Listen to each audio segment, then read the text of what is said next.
Mga katropa, may malaking sunog sa Bay Area at Sacramento. Gustong itapon ng Golden State Warriors ang $56 million expiring contract ng injured superstar na si Jimmy Butler.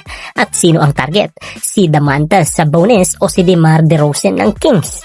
Gusto na raw mag-iba ng direksyon ng Sacramento. Pero teka, desperado na ba ang Dub Nation o genius move ito? Let's dissect the trade mathematics mga lodi. Si Jimmy Butler ay may torn ACL at out buong season.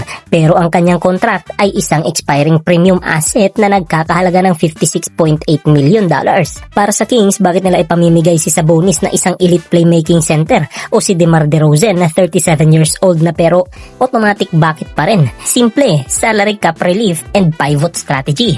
Ang Sacramento ay kasalukuyang naiipit sa first apron ng luxury tax limits. Kung makukuha nila ang expiring contract ni Butler, malilinis ang cap space nila pagdating ng summer 2027 habang nakakakuha pa sila ng draft capital o batang players tulad ni Jonathan Kuminga. Pero para sa Warriors, sino ba talaga ang mas bagay?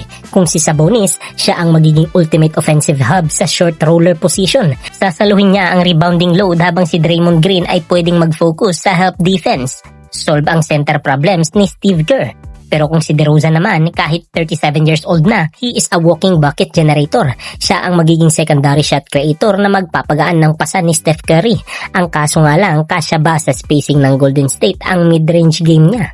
Kaya ang tanong ko sa inyo mga ka-Dub Nation, sino ang mas pipiliin nyo para sumalba sa championship window ni Steph?